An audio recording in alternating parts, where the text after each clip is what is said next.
नमस्कार, आदाब, सत श्री अकाल। आप सुन रहे हैं समय समय की बात। दोस्तों, जीवन के सफर में हमें कई लोग मिलते हैं। कुछ कांटों से चुभते हैं तो कुछ फूलों से खिलते हैं, और कब वो राहों में मिलकर हमारे जीवन में एक अहम किरदार निभा जाते हैं, हमें पता ही नहीं चलता, है ना। हमारे आज के इस शो समय समय की बात में जो कहानी हम आपको आज सुनाने जा रहे हैं, वो भी ऐसे ही दो लोगों के बीच की है जिनकी मुलाकात एक सफर में हुई, और इस कहानी का नाम है परिचय। हाँ माँ, सीट मिल गई है। हाँ, ट्रेन भी चल पड़ी है। अब देखो, यहां से तो वक्त पे छूट गई है, अब बस वक्त पर पहुंच भी जाए। चलो माँ, बाय बाय, ख्याल रखो आप। ये बैग आपका है? ओह हाँ। निशा ने अपने बैग से एक बुक निकाली और उसे पढ़ना शुरू कर दिया, और अभिषेक खिड़की के बाहर देखने लगता है। कुछ सोचकर अभिषेक निशा की ओर देखता है। Excuse me. यस। हाय, सॉरी आपको डिस्टर्ब किया। क्या आप डिप्रेशन में हैं? What do you mean? नहीं, बुरा मत मानिएगा, लेकिन आप जो किताब पढ़ रही हैं उसको देखकर मुझे ऐसा लगा। किताब देखकर आपने ये समझ लिया कि मैं डिप्रेस्ड हूँ? एक्चुअली मैंने ये किताब पढ़ी है, और ट्रस्ट मी, मुझे ये किताब बिल्कुल अच्छी नहीं लगी। नहीं, आपको कैसी लग रही है आई डोंट नो, लेकिन मेरा पर्सनल ओपिनियन यू नो। वैसे तो मैंने आपसे राय मांगी नहीं, लेकिन अब आप दे ही रहे हो तो ये भी बता दीजिए कि आपको ये किताब क्यों नहीं पसंद आई, और इस किताब को पढ़ने और मेरी डिप्रेशन में होने का क्या कनेक्शन है? ये किताब ना बहुत ओवर हाइप है। मतलब मैंने इसलिए पढ़ी थी क्योंकि मुझे किसी ने सजेस्ट किया था कि ये किताब पढ़ो, मोटिवेशन मिलेगा, पॉजिटिविटी आएगी, कॉन्फिडेंस बिल्ड होगा। और आपके साथ ऐसा कुछ नहीं हुआ? जो चीजें आप में पहले से है, उनको पाने के लिए, हासिल करने के लिए आपको दूसरे की लिखी बातें पढ़ने की जरूरत नहीं है, ऐसा मैं मानता हूँ। आपको लगता है मुझ में ये पॉजिटिविटी, कॉन्फिडेंस, मोटिवेशन, इन सब की कमी है, इसलिए मैं ये किताब पढ़ रही हूँ? मुझसे बेहतर तो ये आपको पता होगा, मुझे बस ऐसा लगा। और आपको ये भी लगा कि मुझ में इन सब क्वालिटीज की कमी है तो मैं डिप्रेस भी होंगी? अक्सर लोग हो जाते हैं। और क्या क्या लगा आपको? आई एम सॉरी, मेरा आपको ऑफेंड करने का कोई मतलब नहीं था, प्लीज आप गलत मत समझिएगा। मैं आपको गलत नहीं समझ रही, मैं तो बस आपका ओपिनियन पूछ रही हूँ। बताएं, और क्या क्या लगता है आपको? सच कहूँ, आप कंफ्यूज हैं। मतलब आप ये किताब पढ़ना नहीं चाहती, लेकिन फिर भी आप पढ़ रही हैं। ये तुम कैसे कह सकते हो?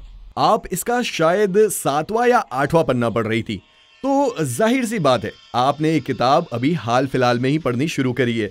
शायद इतने पन्ने ट्रेन का वेट करते करते पढ़ लिए होंगे, लेकिन ये किताब नई नहीं लग रही है, तो ये किताब आपको किसी ने दी है। ऐसा भी तो हो सकता है कि मेरी ये फेवरेट किताब हो और मैं इसे अब 10वीं 12वीं बार पढ़ रही हूँ। अगर ऐसा होता तो आपको मालूम होता कि स्टार्ट के 12-15 पन्नों तक इसमें उन कुछ लोगों के रिव्यूज लिखे हैं जो कभी डिप्रेशन में थे या उनकी जिंदगी में किसी बात से परेशानी थी, और इस किताब को पढ़कर उन्हें एक नई प्रेरणा मिली। आप अपनी फेवरेट किताब कितनी भी बार पढ़ सकते हैं, लेकिन हर बार आप ये सब रिव्यू, स्पेशल थैंक्स, कॉन्टेक्स्ट नहीं पढ़ते। इसीलिए मुझे लगा कि आप शायद कंफ्यूज हैं।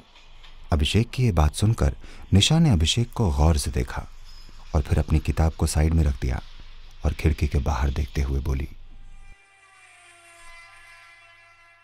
कंफ्यूज होना गलत है क्या? कंफ्यूज होना गलत नहीं है, लेकिन कंफ्यूजन में कोई गलत कदम उठा लेना वो गलत है, क्योंकि कंफ्यूजन तो आज नहीं तो कल दूर हो ही जाएगी, लेकिन फैसले दोबारा नहीं लिए जाते। और अगर फैसला लिया जा चुका हो और अब वो फैसला ही तय करेगा कि आपकी जिंदगी किस तरफ जाएगी, तो एक फैसला जिंदगी बदल सकता है, लेकिन जिंदगी फैसले करने के और भी मौके देती है। एक फैसला गलत हो गया तो जरूरी नहीं कि सारे फैसले गलत हो, बशर्त है वो फैसला खुदकुशी करने का ना हो।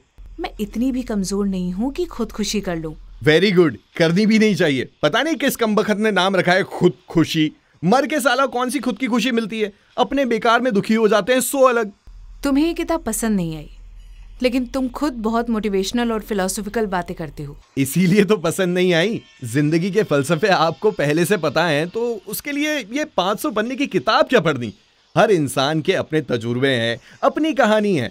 यहाँ हर कोई मोटिवेशनल स्पीकर है, बस वो उस मुकाम पर नहीं पहुंचे हैं कि कोई उन्हें सुने या पढ़े। तुम क्या करते हो? एक प्राइवेट हॉस्पिटल में काम करता हूँ। फिर तो रोज ही दुखी और परेशान लोगों को करीब से देखते होगे तुम, इसलिए शायद इतनी पॉजिटिव बातें करते हो। कह सकती हैं आप। वैसे आपने बताया नहीं कि आप कंफ्यूज क्यों हैं और कौन सा फैसला ले लिया है आपने? मैं अपने घर से भागकर यहाँ आई हूँ और अब मैं कंफ्यूज हूँ कि मैंने ठीक किया या नहीं। नहीं, आपने ठीक नहीं किया। तुम्हें मेरे बारे में कुछ भी नहीं पता, फिर भी तुम इतनी श्योरिटी से कैसे कह सकते हो कि मैंने ठीक नहीं किया? पहली बात, भागना किसी भी मुसीबत का सलूशन नहीं होता। दूसरा, आप किसी भी कारण से भागी हो, लेकिन इसमें आपने सिर्फ अपने बारे में सोचा। आपने ये नहीं सोचा कि आप तो मुसीबत से भाग गई, लेकिन आपके माता पिता, परिवार का क्या? उनको लोगों के कितने ताने सुनने पड़ेंगे, ये आपने सोचा?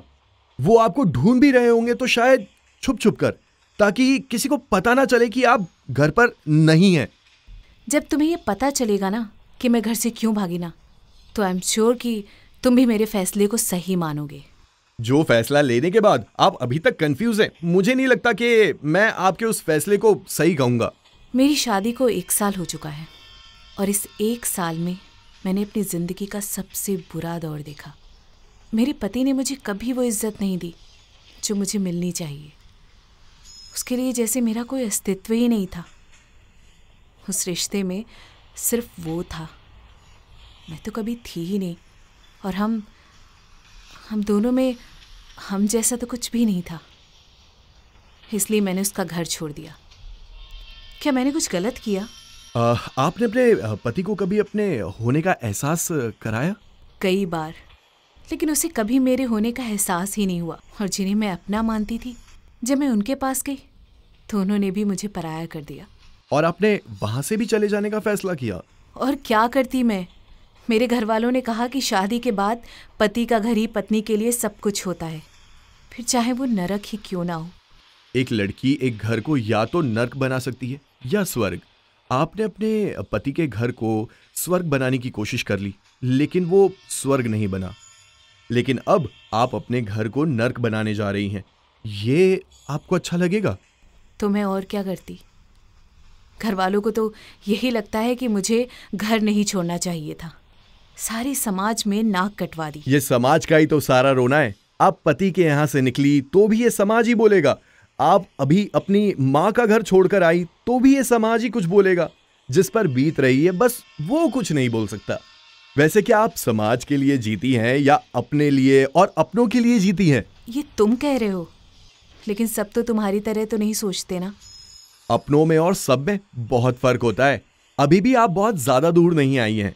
अभी भी वक्त है, आप चाहो तो फैसला बदल सकती हो। और मम्मी पापा, उनका फैसला वो कौन बदलेगा? तुम चलोगे मेरे साथ मेरे घर वालों को मनाने? अपनों को अपने ही समझाएं तो बेहतर है। और मैं अपनों को अच्छी तरह जानती हूँ, वो नहीं मानेंगे। एक कोशिश करके देखिए। ऐसा तो नहीं कि आप ये ट्रेन दोबारा नहीं पकड़ सकती, घर से एक बार फिर नहीं भाग सकती। और आखिरी कोशिश करके देख लीजिए, ताकि बाद में आपको इस बात का मलाल ना रहे कि आपने कोशिश नहीं करी। निशा अभिषेक की बातें गौर से सुन रही थी और ट्रेन की स्पीड धीरे धीरे कम हो रही थी, क्योंकि दिल्ली रेलवे स्टेशन आ चुका था। अभिषेक ने अपना बैग उतारा और निशा ने भी अपना बैग उठा लिया। एक फैसला यहाँ आने का आपने लिया, दूसरा भी आप ही को लेना है। हो सके तो एक बार मेरी बात पर गौर जरूर कीजिएगा। मैंने अपने पति का घर छोड़ने में 1 साल लगा दिया। अपना घर छोड़ने का फैसला 10 दिन में ले लिया था, लेकिन वापस जाने का फैसला इस महज कुछ देर के सफ़र में कर लिया है। थैंक्स मुझे इतने अच्छे से समझाने के लिए। तुम्हारे घर वाले बहुत खुशकिस्मत हैं जो उन्हें तुम्हारे जैसा कोई समझाने वाला मिला। मेरे घर में मुझे समझाने वाला एक ही है और वो इस समय मेरा इंतज़ार कर रहा है। चलिए, आपने बहुत सही फैसला लिया है। मैं दुआ करूंगा कि आपका फैसला सही साबित हो। आपको आपके घर के लिए ट्रेन दूसरी तरफ से मिल जाएगी। निशा और अभिषेक अपनी बर्थ से उठकर ट्रेन से उतरने के लिए आगे बढ़ गए और बर्थ पर वो किताब औंधे मुंह पड़ी थी जिसे निशा पढ़ रही थी। अब उसे उस किताब की कोई ज़रूरत नहीं थी, क्योंकि उसे ये पता चल चुका था कि ये सब प्रेरणा, सकारात्मकता, आत्मविश्वास आपके भीतर ही होता है। बस मुश्किलों के वक्त में हम उसका साथ छोड़ देते हैं या फिर उसको नज़रअंदाज करके उस दिशा में फैसला ले लेते हैं जो हमें सबसे आसान लगता है, या फिर हमें लगता है कि उस फैसले से हम मुसीबतों से भाग सकते हैं। निशा ने अपने घर वापसी की ट्रेन पकड़ी और अभिषेक भी अपनी मंजिल की ओर निकल गया, लेकिन इन दोनों को ही एक दूसरे का नाम तक नहीं मालूम था, या यूं कहें कि इन दोनों को परिचय की जरूरत ही नहीं पड़ी, लेकिन दोनों के ही जहन में यह सफर ताउम्र के लिए उनके जहन में कैद हो चुका था और ये मुलाकात किसी परिचय की मोहताज नहीं। ये थी हमारी आज की कहानी परिचय, जिसे आप सुन रहे थे एक बिल्कुल नए पॉडकास्ट शो समय समय की बात पर। अब हम लेते हैं आपसे विदा और फिर हाजिर होंगे अगली बार एक नई कहानी के साथ। तब तक आप ख्याल रखिए अपना और अपने रिश्तों का। इमली, खट्टी मीठी बातें।